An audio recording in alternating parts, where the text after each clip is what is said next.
Ok, amigos, de esta forma nosotros ya comenzamos, no básicamente nuestro programa, El Poder de las Palabras. Recuerden que esto se transmite a la hora séptima, a las 7 de la tarde, en Oslo, Noruega, sino que con una previa en la cual vamos a estar conversando unos momentos con nuestro amigo que nos visita acá en la radio. Le damos una cordial bienvenida a Luis Sánchez, fundador del Partido Humanista por allá por el año 84, también organizador y promotor de la Marcha Mundial por la Paz y la No Violencia, así también como formador de grupos de relajación y autoliberación, todo esto en el contexto de lo que se conoce como parques de estudio y reflexión, influenciado en el humanismo universalista. Luis, buenas tardes, un gusto tenerte acá en Radio Latinoamérica.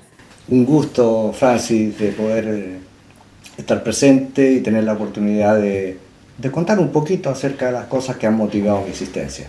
Bueno, a Luis lo conocí básicamente, quizás nos habíamos visto por ahí anteriormente, pero hubo una entrevista acá en el programa de las chicas de Picantísima, en donde a ella pude conocer un poco mejor, estuvimos compartiendo esos micrófonos, ese programa aquella vez, y ahí yo me pude enterar, Luis, de la influencia que ha tenido en ti el humanismo y bueno, vamos a partir por eso, ¿no? Que nos cuentes, tengo unos libritos por aquí que me has traído, entonces me gustaría que a manera de introducción para nuestra audiencia y para aquellos que nos escuchen a esta hora de la tarde, nos pudieras contar un poco acerca de lo tuyo, cuál es tu conexión con el humanismo y bueno, un pequeño resumen acerca de cuál sería la forma en que tú podrías introducir cuáles son tus afanes intelectuales durante tu vida.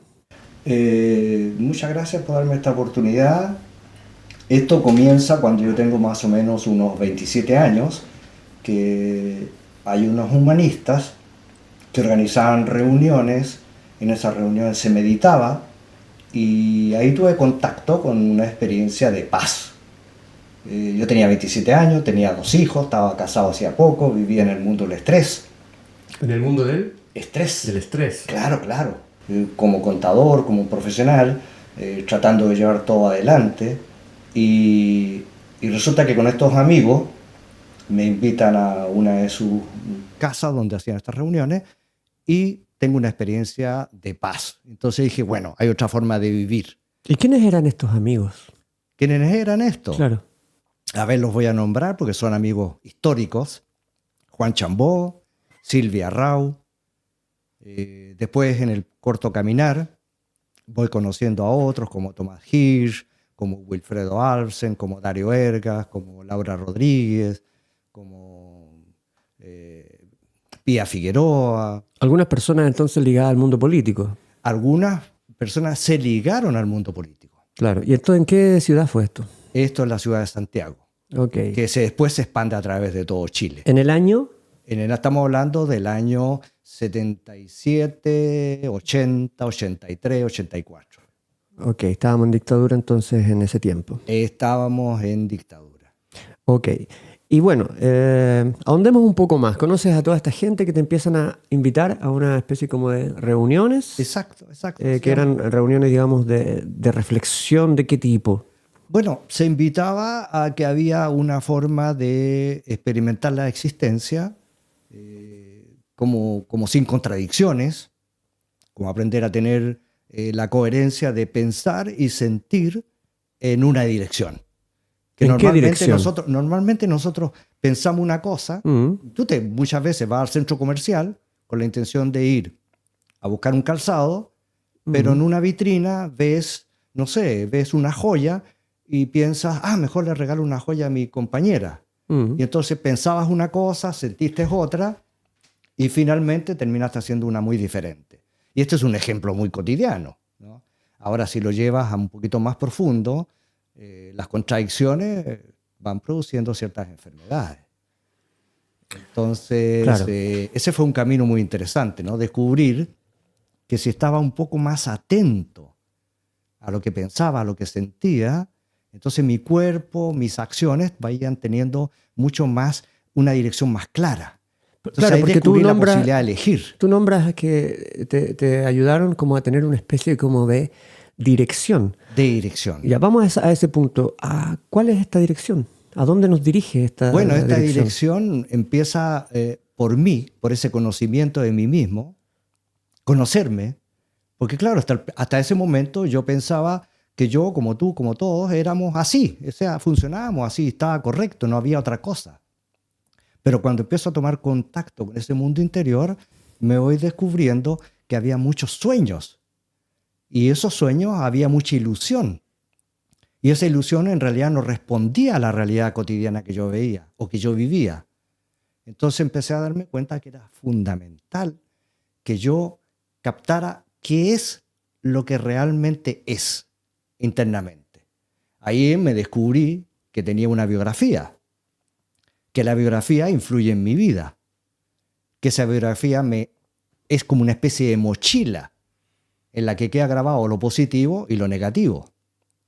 Y eso va determinando los pasos que voy dando.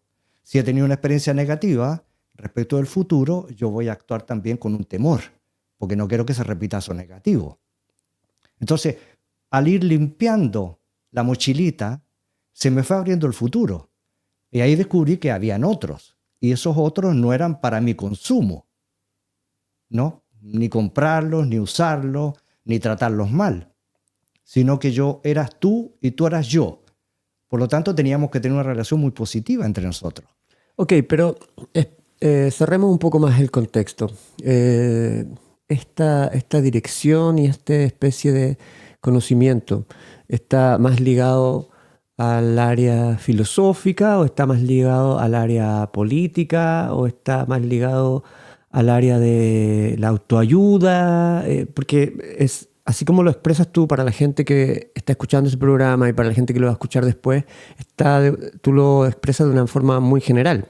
Exactamente. Entonces tratemos de contextualizarlo, cerrarlo un poco más. ¿Cuál es la dirección? ¿Estamos hablando de filosofía acá? ¿Estamos hablando de autoayuda, de política? ¿De qué estamos hablando? Estamos hablando de, yo diría, trabajo personal para conocerme a mí mismo, trabajo social para ayudar a otros a que llevemos una dirección de construcción y el desarrollo de la posibilidad de una espiritualidad que se exprese en este mundo en el cual nos vamos cosificando. Soy el Tesla, soy el televisor que tengo, soy las cosas, soy las marcas. Y entonces el trabajo interno, en primer lugar, ahí estaría la autoayuda que tú dices. Ya. O sea, ¿quién me puede ayudar a mí? ¿El psicólogo? Tal vez. Pero más me ayudo yo a mí mismo si hago un proceso de autoliberación personal. Claro. Y al hacerlo con otros, nos estamos ayudando varios. Okay. Y de ahí surgen las ramas, ¿no?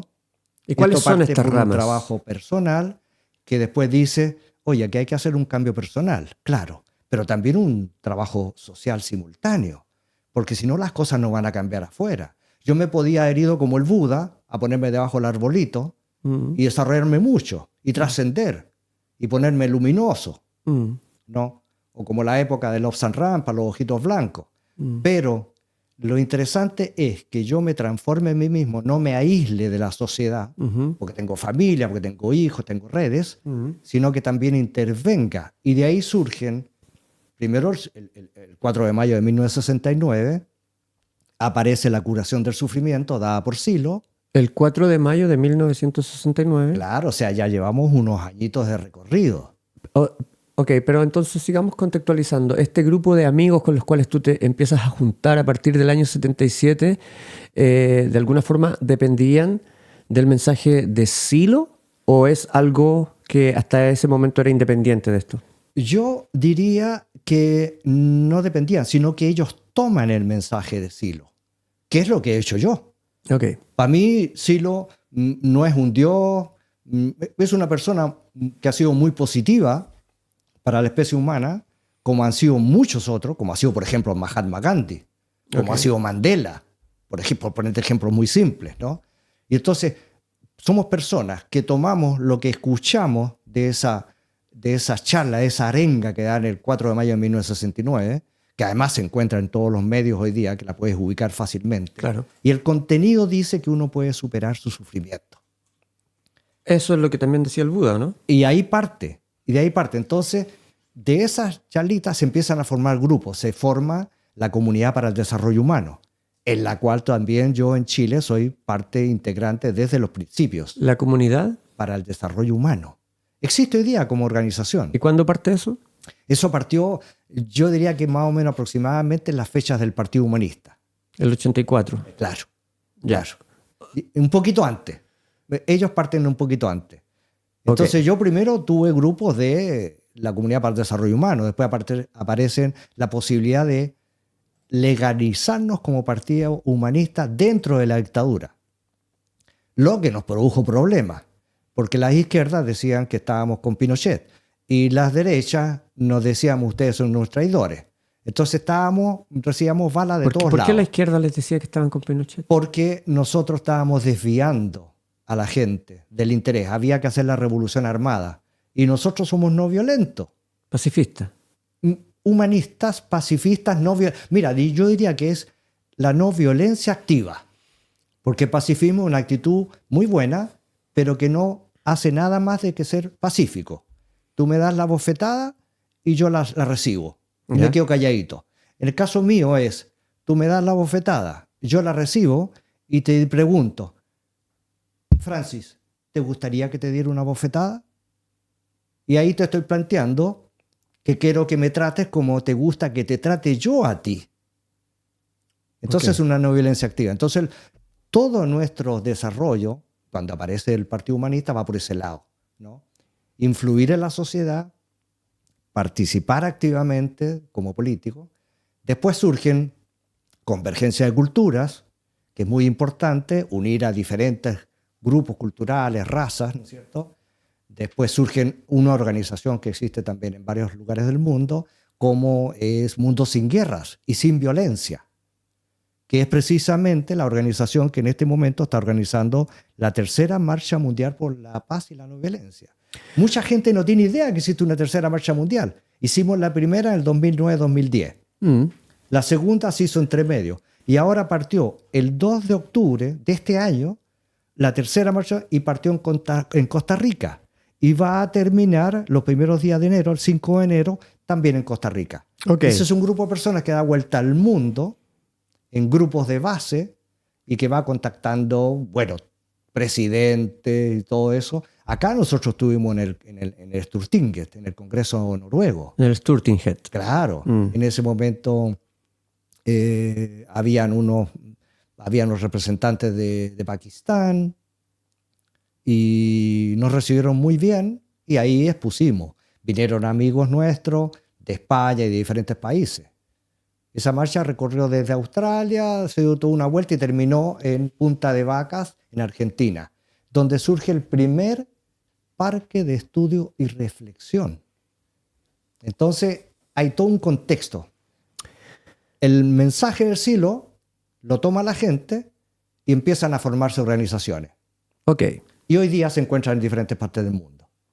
Y eso lo elige uno independientemente. Para algunos, el personaje Mario Rodríguez Cobos, que es la persona que genera esto, que es un mendocino que vive en Mendoza toda su vida, uno lo toman como un guía espiritual, otros como un filósofo, otros como una persona muy importante, y cada uno en la situación que te encuentres, ¿no? Vamos a ahondar acerca de la figura de Silo, también vamos a ahondar acerca de otras cosas, otros puntos que tú has tocado, pero para que esto sea un poco más interactivo con nuestra audiencia también, vamos a ir pimponeando con algo de música, ¿te parece? Es fantástico. Tengo hay una que poner playlist, música, hay que poner alegría en este tema. Sí, tengo una playlist acá que se llama la playlist de Francis y Danilo. Danilo es un amigo al cual le mandamos un saludo de estar escuchando la radio en estos momentos. Saludos, Danilo, porque me parece un muy buen amigo. Sí, vamos a tocar casi todas estas canciones que están en esta playlist de Spotify y voy a empezar con esta y la voy a tocar porque va como en sintonía con esta conversación que me imagino vamos a tener. Suena John Lennon en Radio Latinoamérica, El Poder de las Palabras comienza. Nos vamos a quedar con Luis en el programa, así que por ahora los dejamos con Imagine. Formidable tema. Muy bien, nosotros continuamos entonces con nuestro programa El Poder de las Palabras y también con esta previa con nuestro invitado Luis Sánchez. Ahora que ya lo voy a poder tutear. Qué bueno, qué bueno. Porque así me siento más en confianza, me acerco a tu juventud. Está bien. Hablemos un poco entonces acerca de Silo, ya que es una figura preponderante en este grupo de amigos que te invitan a participar entre los años 77 y 83, que al parecer son amigos que también están influenciados por el mensaje de Silo.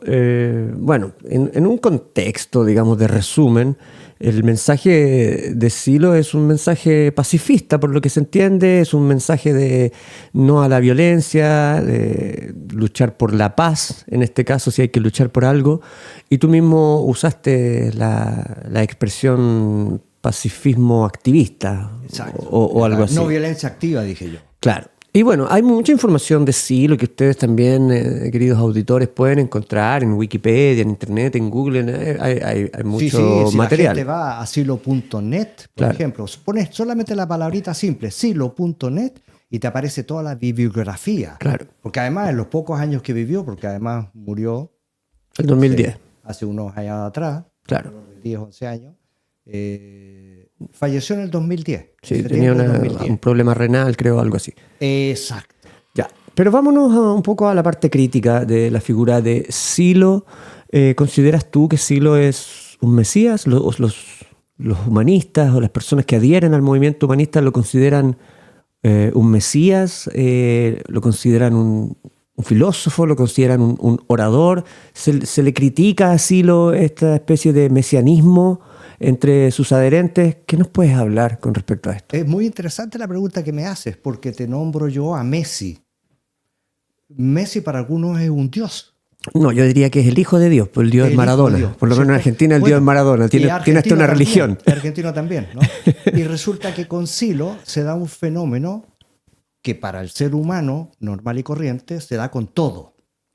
Tenemos una tendencia, depende del nivel en que estemos funcionando de nuestra mente y nuestras emociones, transformamos a artistas en dioses y transformamos a las personas en dioses. Y cuando se nos mueren es como que nos morimos también nosotros. ¿Piensas que los adherentes de Silo transformaron su figura en un mesías? Algunos sí y yo no. Okay. Y algunos no. O sea, cuando digo yo no, no. Para mí no es un mesías. Yeah. Para mí fue un hombre... y lo meto en el contexto de la evolución de la vida. Fíjate que si uno observa cómo es el proceso humano que llevamos, se habla de algo de 3 millones, ¿no? Por ahí que aparecimos, cómo han ido apareciendo personas, hombres y mujeres, las mujeres han sido invisibilizadas, pero han aparecido hombres y mujeres que han dejado su aporte a la sociedad, ¿no? Algunos muy buenos aportes y algunos muy malos aportes. Algunos aportes que han construido, como el Edison que hace la cosa a la luz, ¿no es cierto? Otros tan negativos como el Hitler, ¿no? Que generan guerras y todas esas cosas. Entonces, Silo, para mí es un ser humano común y corriente, pero que tiene algo que trae dentro de la maquinita de él, que lo hace ser un personaje que influye en un montón de personas. Y al influir en un montón de personas se expande todo un conocimiento. Luis, pero mira, para la gente que nos escucha y la gente que está más condicionada por sus rutinas diarias, tú le llamabas el estrés, ¿no es cierto? O sea, el trabajo, las responsabilidades, los compromisos, la familia, los deberes, las deudas, bueno, un sinfín de cosas. ¿De qué manera a una persona común y corriente, al ciudadano de a pie, como le llamo yo, el mensaje de Silo le puede servir? Porque una persona que está escuchando este programa va a decir, ya, claro, está bien, entonces el mensaje de Silo es no más violencia, todos por la paz y vamos haciendo marcha. Ya, pero que resulta que con marcha, ¿cómo vamos a cambiar el mundo a base de marchas si tú ves lo que está pasando? O sea, hay una marcha, yo creo que hay marchas acá siempre se ven marchas en el Sturtinghead, hay marchas en todo el mundo, sin embargo, las guerras siguen igual, los conflictos siguen igual, la matanza de personas innecesarias sigue igual, la criminalidad, la inseguridad y un sinfín, un listado larguísimo que te puedo dar, pero no quiero aburrirte ni a ti ni a la audiencia. Entonces, en términos prácticos, ¿dónde está ese aporte más práctico del mensaje de Silo para la gente común y corriente? Fíjate que en pocas palabras yo diría es que cada uno tuviera la posibilidad de hacerse preguntas, que tuviera un poquito más de inquietud con su vida, con la vida propia, ¿no? Cuando uno se sienta después de una jornada de trabajo estresante, en que el jefe está maltratado, o la jefa, ¿no es cierto? En que tú tienes un montón de tensiones, las que tú nombras, las económicas, las de los hijos creciendo, las de los hijos en la pubertad, que tienen el riesgo de caer en la droga. O sea, que uno se pregunte, bueno, y a la medida que mi vida pasa, ¿qué está creciendo en mí? ¿La felicidad o esa sensación de dificultad, de sufrimiento, de problemática? Ya, pero cuando una persona se pregunta algo como eso, lo que tú dices, Luis, la persona se pregunta, ya, pero ¿cómo puedo sacar a mi hijo que tiene problemas con la droga? Tengo deudas que superan mi salario mensual, o sea, no voy a poder pagar mi deuda en por lo menos 10 años. Tengo que pagar una hipoteca, que me compré un departamento o una casa y la hipoteca del banco dura 25 años o 20 o lo que tú quieras. Ayer el familiar de una prima se accidentó y se perdió un brazo. Bueno, no sé, cosas catastróficas.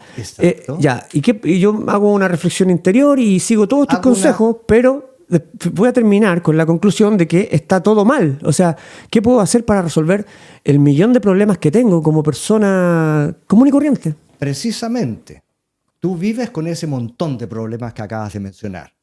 ¿Y qué mecanismo usas cotidianamente para aliviar tu vida? Llega el día viernes y te vas de cerveza con los amigos. Bueno, pero eso es un escape. Exactamente. Entonces, cuando te haces la pregunta, la idea es que no ocupes un escape, sino que tú hagas un análisis. Bueno, no está mejor mi cosa. A ver, tengo que analizar. Y tengo que analizarla bien. O sea, tengo que proponerme hacer un análisis de situación actual. Entonces primero me pregunto, ¿cómo estoy con mi salud? ¿Cómo estoy con mi vida? ¿Cómo estoy con mi pareja? ¿Cómo estoy con mis redes sociales, mis amistades? ¿Cómo estoy en mi trabajo? Y rescatas en cada uno de esos lugares el tipo de tensiones que tienes.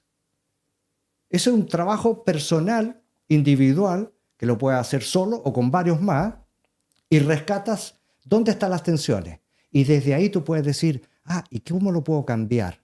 O sea, tienes tú una deuda. Pero mira, te pongo dos ejemplos prácticos. Te metiste en la deuda porque te creíste cosas. Sí, pero te pongo dos ejemplos prácticos. Uno en Latinoamérica y otro acá en Noruega. Una situación que voy a inventar. Ya. Vivo en Chile, en una población de clase media baja. La población está tomada por narcotraficantes. Es un riesgo entrar y salir de la población, por lo tanto en cualquier momento alguien puede salir herido de mi familia por un problema entre criminales. Y aunque yo me ponga a reflexionar todo el día, no voy a poder solucionar eso porque vivo ahí. Ese es un ejemplo. Y un ejemplo de acá. Soy una persona que está con un permiso temporal de residencia, pero hay un problema legal. No me quieren dar la tutoría de mi hijo, por ejemplo. A muchas madres le ha pasado esto acá en Oslo. Las expulsan del país, no les permiten quedarse con sus hijos. ¿Cuántas historias hay del Barne que son terribles, que les quitan a los hijos, a las madres? O sea, a ese nivel de terrorismo familiar estamos hablando ya, de cosas que pasan acá en Noruega, ¿no es cierto?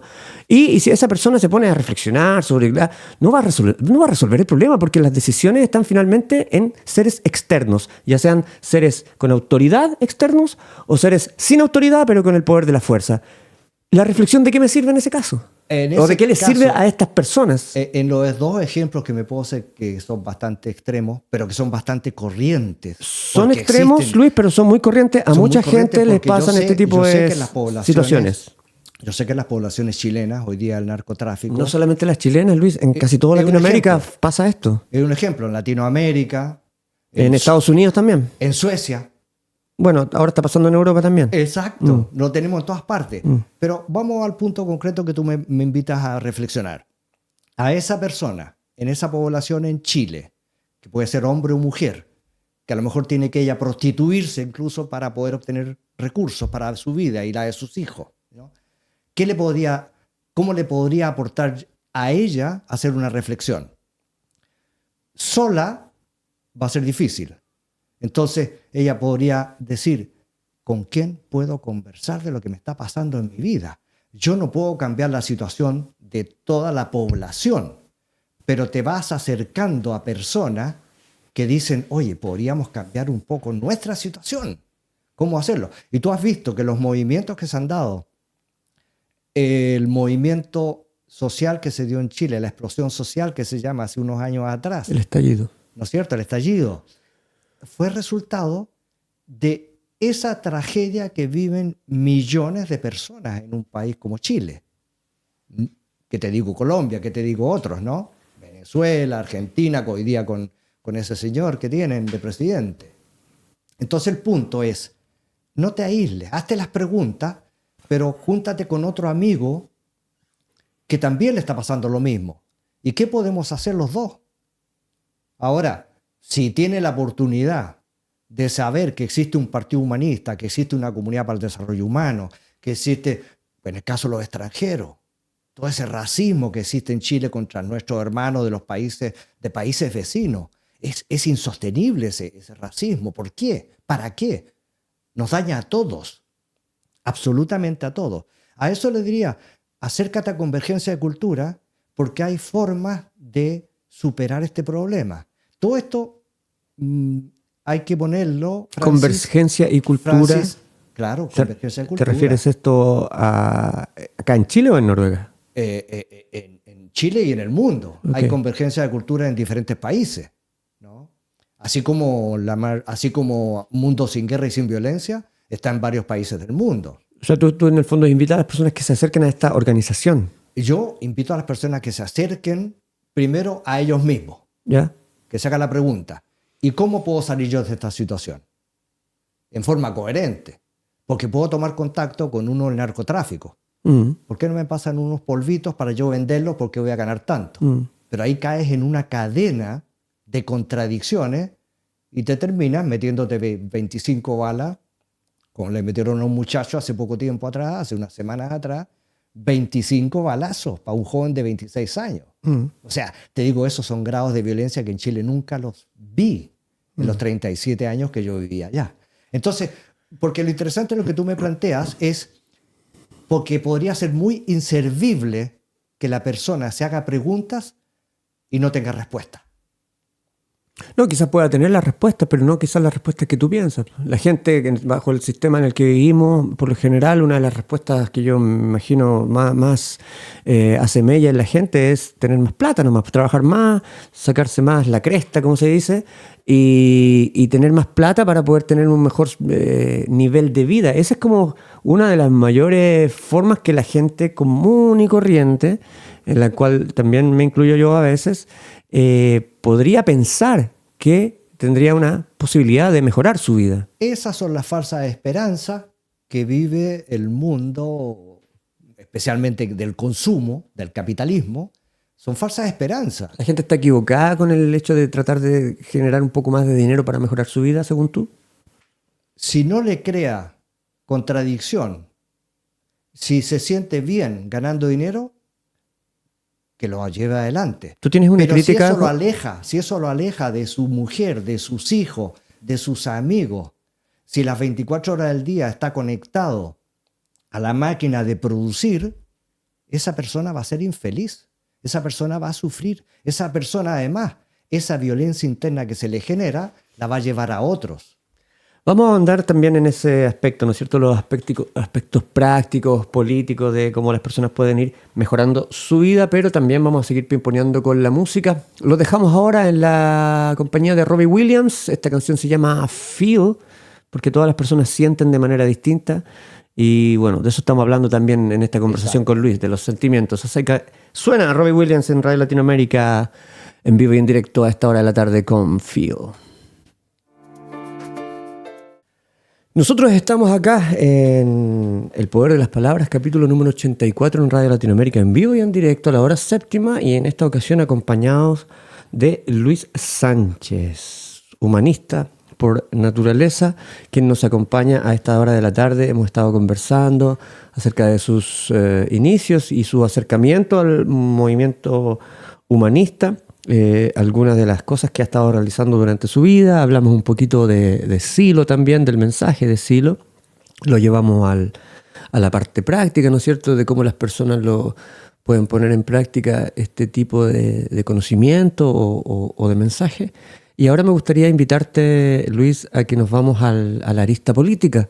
El movimiento humanista, no sé si concluye con esto, pero se forma una derivada a partir del año 83, 84, por ese tiempo, en el cual tú también fuiste parte de un proceso de fundación del Partido Humanista en Chile. Más allá de que nos cuentes cómo se dio todo esto y por qué y todo el tema, yo quiero avanzar un poco en la conversación, y me imagino que todo el mundo tiene al menos una apreciación de lo que es el Partido Humanista. Cada persona quizás con sus propios tintes, ¿no es cierto?, desde sus propias perspectivas. Y bueno, por esa razón quiero llevarte al presente. El Partido Humanista en Chile ha tenido candidatos presidenciales. Me imagino que es un partido que está presente en muchos países con distintos candidatos. ¿Cómo ves tú ahora, actualmente, el desarrollo del Partido Humanista? ¿Piensas que siguen aferrados al mensaje inicial del movimiento humanista, o piensas que la política partidista también ha afectado a los integrantes que hoy en día componen el Partido Humanista, por ejemplo, en Chile? El Partido Humanista toma elementos de esa arenga que hace Silo y hace sus planteamientos y pone al ser humano como valor central. Entonces la política que hace el Partido Humanista va en dirección de las personas. Todo lo que sea bueno para el ser humano tiene que ser aprobado por leyes, ¿no? Como tenemos una democracia formal, como Partido Humanista te hablo yo ahora, tenemos una democracia formal. A ti jamás te preguntan cómo podemos utilizar los recursos, ¿no? Nosotros no lo utilizaríamos para las armas, lo utilizaríamos para escuelas, salud. ¿Y qué haría el Partido Humanista con el ejército entonces? ¿Le cortaría el...? Es que el ejército los recursos. Es de las instituciones históricas más inservibles para la humanidad, en proyección histórica. Es de las más inservibles. Tal vez hayan descubierto cosas interesantes tecnológicamente en algunos aspectos, pero todo lo que sirva para matar o ponerse sobre otra nación, por ejemplo, no es bueno para la sociedad humana. Entonces, tú dices, bueno, ¿y de qué va a vivir esa gente? Pero si es que hay mucho trabajo para la gente. Pero tú no necesitas aprender a hacer servicios militares, aprender a usar las armas.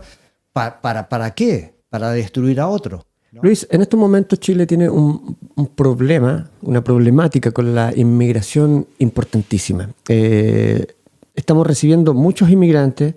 Por ejemplo, Noruega es un país que hasta cierto punto está capacitado para recibir muchos inmigrantes. Tú y yo somos parte de ellos, somos inmigrantes en este país. Pero países como Chile o otros países latinoamericanos, pero centrémonos en Chile, no están, no tienen todas las virtudes para poder recibir tanta inmigración. Si sale un candidato que diga, quiero tener a todas las Fuerzas Armadas en la frontera para que paguen la inmigración, ¿tú crees que eso no serviría para poder parar esta inmigración desatada que tenemos en el país y que ha hecho que los índices de criminalidad e inseguridad se hayan elevado de una forma histórica como nunca antes habíamos tenido en Chile? ¿No será más interesante, Francis, tomar una posibilidad de diálogo con el presidente, con toda la cúpula que dirige el otro país, del cual se está yendo su No se gente. puede, Luis, porque, por ejemplo, con la inmigración venezolana... Si se pudiera establecer un diálogo, de esa manera tú podrías regular eso. Pero con la inmigración venezolana no se podría hacer eso, puesto que el diálogo que existe entre Nicolás Maduro y un país como Chile está en sus peores momentos diplomáticos. Exactamente. De hecho, el gobierno venezolano hizo un trabajo de espionaje en Chile y que lo que terminó con la muerte de Ojeda. Sí. Fueron a asesinar a un militar en Chile. Entonces las relaciones diplomáticas están cortadas.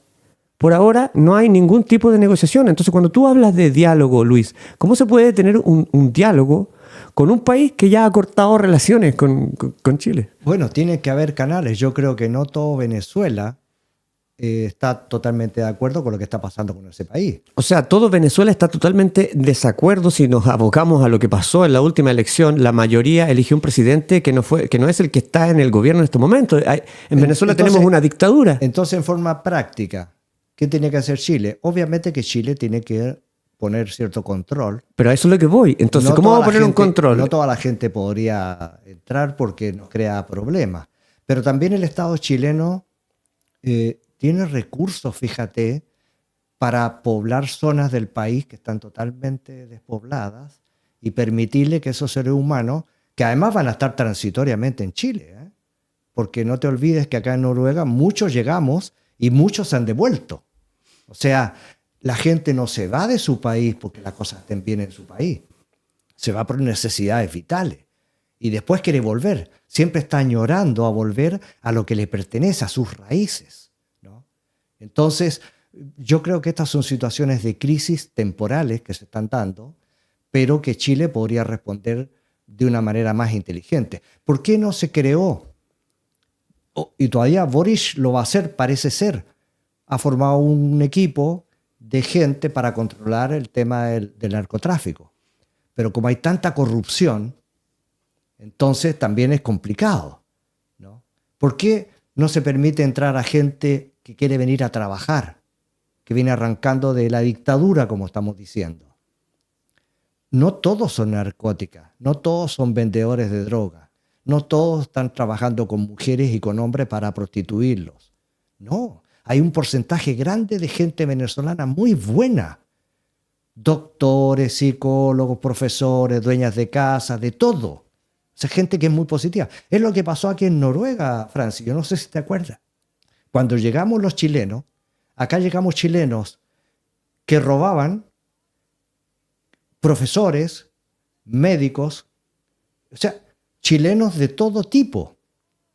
Y yo conozco chilenos que robaban, que me ofrecieron casacas de cuero y que después los devolvieron para la casa, a Chile. Entonces lo mismo podríamos hacer con esta inmigración venezolana. O sea, hay gente que tiene que tener una posibilidad de protección, porque tienen muchos problemas. Pero ¿por qué han entrado con tanta facilidad a la droga? ¿Qué tipo de injusticia y qué tipo de violencia económica tenemos en Chile que ha permitido que ellos se desarrollen mejor que las mismas leyes de control de la narcótica? No te olvides que se fortaleció durante la pandemia todo el movimiento de narcotráfico chileno. ¿Y por qué? Porque ellos eran los que dieron alimento a la población, porque el Estado chileno no respondía a las necesidades de su pueblo. Entonces imagínate la condición en que estamos. O sea, viene una pandemia, la gente empieza a tener muchos problemas para comer, porque no se puede ir a trabajar. Todo eso, y vienen los narcómanos y empiezan a darles de todo. ¿En quién vas a creer?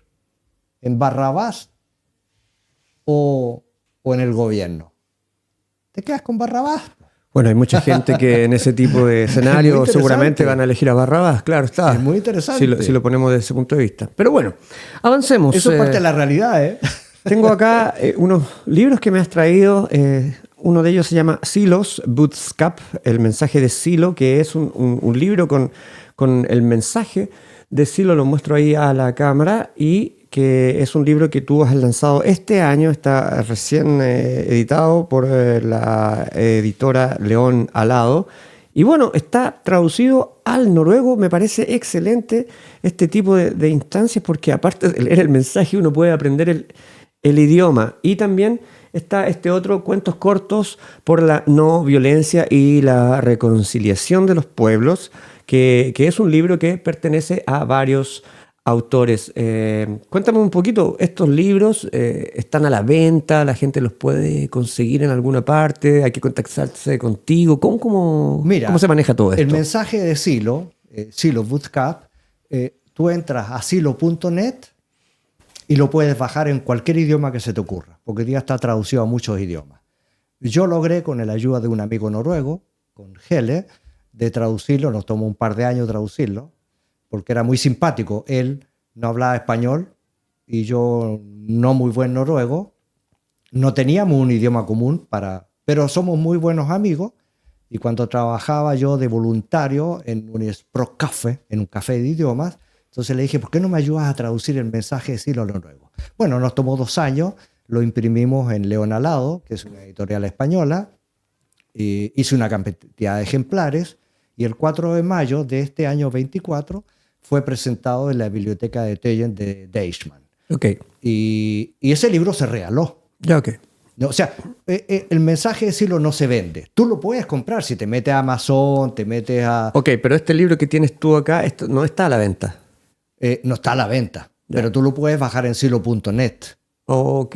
Claro, tú no necesitas seguir pagando, ya estás pagando mucho con todo lo que tienes deuda y todo. ¿Y cómo financias tú todo esto si no se paga? Entonces, ¿cómo? Bueno, yo soy muy agradecido del mensaje de Silo. Entonces dije, tengo que hacer un regalo a este país también, del cual estoy muy agradecido. Ok. Entonces, lo que me costó, dije, se los dono a la población noruega. ¿Cuántos ejemplares pudiste editar? Pude imprimir solamente 50 ejemplares. Ok. ¿Ya? Ya te deben ir quedando poquito, entonces me imagino. Me van quedando como 6 o 7. O sea, tenemos el privilegio de tener uno acá. Entonces te dejamos uno de regalo, pero sobre todo es importante que la gente lo baje por internet, ya que está en las redes de forma gratuita. Ya, y cuéntame un poquito sobre este otro, el Cuentos cortos por la no violencia y la reconciliación de los pueblos, de varios autores. Bueno, entre los autores que está ahí está Tino Aguilar, que es un amigo de Gran Canaria, que participa activamente en el Parque de Estudio y Reflexión de Gran Canaria, que se encuentra en la zona de Telde, a unos 25 minutos desde el aeropuerto de Las Palmas. Y él es un poeta por un lado, es un humanista por el otro, y está metido en muchas actividades y ha creado con otros amigos, ha creado todas unas instancias de poesía, y ahí lograron hacer este libro. Y cuando él vino, porque vinieron muchos amigos a la presentación del mensaje de Silo a Tejen, cuando él vino ahora en mayo, me trajo una cantidad de ejemplares de regalo. Y eso obtuvieron recursos de los departamentos culturales, obtuvieron recursos para hacerlo. Yo no quise recurrir acá, por ejemplo, a Free Urdet, ¿no? Que podrían a lo mejor haberme apoyado. Tal vez en una próxima edición pueda ser. Claro. Pero así, a eso pertenecen esos dos textos.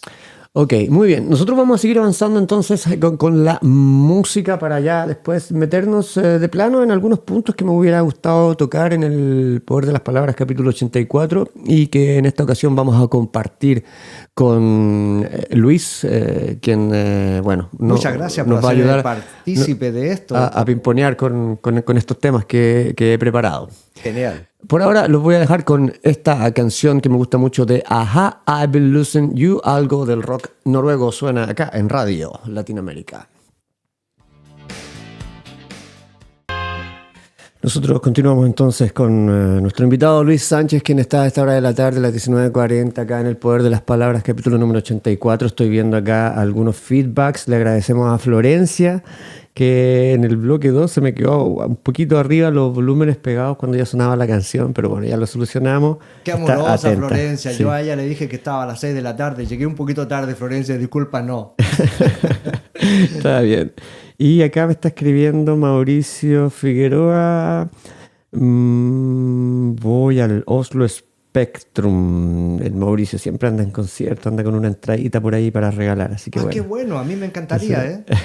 Ahí después le voy a preguntar en qué anda. Bueno, continuamos entonces con Luis. Vamos a ahondar en algunos temas, pero antes, cortito.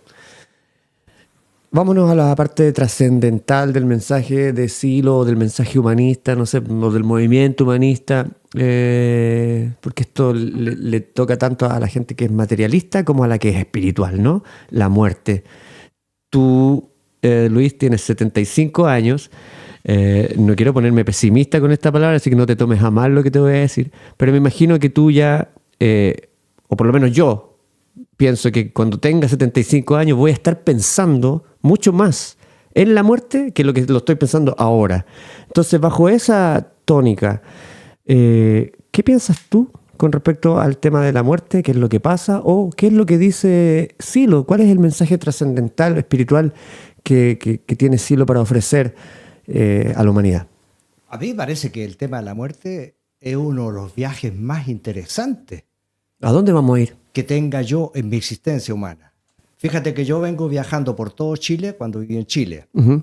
Y ahora he tenido la oportunidad, estando en Noruega, de haber viajado por muchos lugares del mundo. Uh-huh. Estos viajes han sido riquísimos. He aprendido, he disfrutado, he gozado. Y tú dices que cuando viene la muerte vamos a seguir viajando. Y cuando me toque ese otro viaje, pero en el cual ya no me llevo la camisa esta, ¿no? Porque mi cuerpo en realidad es como la camisa de mi existencia. Uh-huh. O sea que dentro de mí hay una vida que me cuesta reconocerla porque estoy muy acostumbrado a los Estás hablando del alma. Digámosle alma, ya, okay. Para que sea un idioma común. No, para que la gente entienda cuál es el mensaje de Silo. O sea, otros dicen espíritu, ¿no es cierto? Hay diferentes nombres. Entonces Silo reconoce la existencia del alma. Silo reconoce como lo reconoce Platón. De algo más. Okay. ¿No? Y dice, entonces es posible, si tú le dedicas una determinada energía en tu vida, a tomar contacto con esa espiritualidad que hay en ti, a tomar contacto con tu profundo, tú vas a continuar el viaje no en la misma forma que estoy aquí presente contigo conversando. Okay. Pero voy a continuar el viaje. ¿Y cómo es ese viaje? ¿Dónde va ese viaje? Fíjate que es un viaje interesante. Me tocó ver en Facebook una alegoría que no es de Silo, sino que es de otra persona que puso, cuando tú estabas en el vientre de tu madre, tenías una sondita que te conectaba. Y recibías todo, líquido, calor, protección, seguridad. O sea, era una vida en ese vientre materno durante 9 meses totalmente cubierta. Uh-huh. Entras a este mundo. No sé qué fecha naciste tú, ya nací un 14 de mayo. Yo el 29 de junio del 76. Bien, yo entro el 14 de mayo de 1950. Y entonces, en ese momento entro a un mundo, a una tierra, a Chile, a la calle San Luis, en un barrio al ladito del río Mapocho, y me encuentro con un medio que me protege. Tengo un sol que me da calor, tengo una luna que me alumbra, y voy teniendo todo lo que va siendo mi vida, en un medio ya social. Y cuando me toque partir, que es una cosa muy spennende, como diríamos en noruego, voy a entrar con certeza a un espacio en el cual voy a tener todo lo que necesito. ¿Tienes la certeza de eso? Sí, yo tengo la certeza. Y la tengo porque de alguna manera he ido teniendo registro. Hay un momento en que yo me siento, medito, cierro los ojos, aquieto la mente, cosa que es bastante complicada en nuestra existencia, aquieto la mente, que no pasen imágenes. Y es todo un proceso de desarrollo. O sea, tienes que aprender a hacerte tu distensión, tanto física como emocional y mental. Okay. ¿Ya? Cuando entras a ese estado en que quedas en una quietud, y te digo que no se trata de procesos larguitos, ¿eh? Se trata de que uno se detenga un poquito, así como te quedas frente al televisor 1 hora viendo una película, que te detengas un ratito en el cada día y cierres los ojitos, aquietes el cuerpo, el corazón y la mente y dejes el silencio. Y a lo mejor te aparecen imágenes, a lo mejor contactas con algo que hay en ti, que siempre ha estado en ti, pero al no practicarlo se desconoce. Es como, tú has tenido la experiencia, Francis, de darte cuenta. Dice, ¿y cómo me di cuenta de esto ahora? Una semana antes no lo habías descubierto. Y de pronto caes en cuenta de cosas. Te das cuenta que hice esto y no estuvo bien. Pero para darse cuenta hay que tener conciencia, ¿no es cierto? Hay que usar la conciencia. Y cuando uno muere, ¿qué pasa con la conciencia? ¿No se supone que ahí la conciencia a lo mejor muere también? Entonces, ¿cómo te vas a dar cuenta si ya no tienes el uso de la conciencia una vez estando muerto? Porque tú me lo estás planteando desde el punto de vista material. Okay. O sea, tú ubicas la conciencia como una cosa material dentro del cerebro. Porque ubiquémosla en algún espacio, no la puedo ubicar en la mano, pero la puedo ubicar por aquí. ¿Okay? Aquí está mi conciencia. Esta es la que manda que yo mueva esta mano, que manda esta otra en otra dirección, ¿no es cierto? Pero ¿no será que dentro de nosotros existe un mecanismo que no se puede asociar a la máquina? Es difícil el tema. No, claro, o sea, no es ese mi punto de vista, pero sí entiendo que puede ser el punto de vista de muchas personas que piensan de esa forma materialista. Para mí el tema de la conciencia no está supeditado al, ¿cómo decirlo esto? Al alma propiamente tal de uno, sino que la conciencia es una fuente de la cual uno bebe, y esa fuente no está en uno, sino que está en el más allá. Exacto. Ya. Incluso era para clarificar ese punto. Incluso hay un ejemplo simple. ¿No te ha pasado en tu vida tener la experiencia de que de repente te observas hablando? Te observas y es como que hay un observador. Claro, el observador. ¿Y ese observador qué es? Si está fuera de mí o está dentro de mí, pero hay algo que me observa. Y yo digo, yo soy yo mismo porque no tengo palabras para expresarlo de otra manera. Claro, se canaliza a través de tu mente. Soy yo mismo con otra. Entonces, cuando yo a veces hablo con Luis, que soy yo mismo, pero este Luis me permite tener un diálogo. ¿Tú crees que estoy haciéndolo bien, Luis? Entonces Luis me responde, me dice, ¿sabes que te conviene en realidad ponerte de acuerdo con tu esposa en ese tema? Acércate un poco más al micrófono, Luis. Es mejor que te pongas de acuerdo con tu esposa en este tema, no le lleves la contra, trata de entender su punto de vista. Eso me aconseja este Luis, que está mucho más evolucionado que yo. La reflexión que está más evolucionado que yo, ¿no? Yo con mis respuestas típicas aprendí a la cultura que yo vivo, ¿no? Ella me tiene que obedecer, ¿cómo? ¿De dónde sale que se le ocurra ser independiente? Ok. Bueno, Luis, vamos a dejarte aquí entonces el mensaje de Silo, el tema humanista que pudimos conversar contigo. Me gustaría cerrar con decirte que la propuesta de Silo fue bien simple. Dime. La curación del sufrimiento. La curación. La curación. Del sufrimiento. El sufrimiento. Pero ese mensaje viene de... que es mental. Pero ese mensaje del sufrimiento lo dijo Buda 2000 años antes que Silo. Claro, si sabes tú que Silo, si uno lo piensa, no viene con propuestas nuevas, no es capitalista, porque lo capitalista crea cosas luminosas. No. Él tomó a lo mejor de varios otros que hubieron en otras épocas y dice, mira, es posible superar el sufrimiento. Y uno se pregunta, bueno, ¿y qué es el sufrimiento? No es el dolor. Así que vamos separando las cosas. El dolor es físico y el sufrimiento es mental. Cuando tú sales a la calle, en esta callecita aquí, a las 3 de la mañana, y vas caminando y la calle está sola, oscura, y te entran los temores.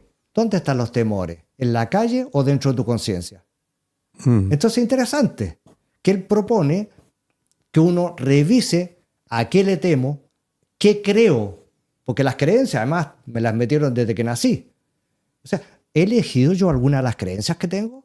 Eso es también interesante. O sea, hay que hacerse las preguntas básicas, ¿no? La renta básica universal es una necesidad para los seres humanos de esta época, porque va a dar espacio para todo y es una liberación del ser humano.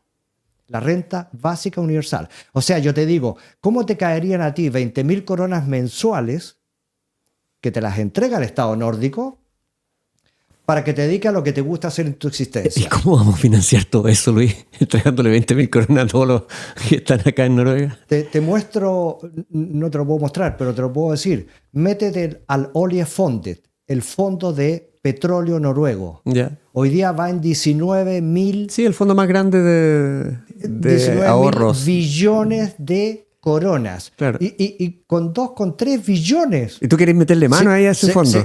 Pero absolutamente. Y Chile podría hacerlo también. ¿Sabes tú que se han hecho estudios de la renta básica universal? Pero si lo hacemos en Chile, tú sabes lo que pasa con la fundación y toda esa plata que se pierde, Luis. Entonces, la recomendación no es muy... Yo creo en el ser humano. Yo creo que no todos van a seguir siendo corruptos, ¿no? Bueno, vamos a ahondar ahora en algunos temas contigo, Luis, de lo que tenía preparado para esta programación, pero ya llevamos 10 minutos de transmisión, así que hagamos una pequeña pausa y volvemos con...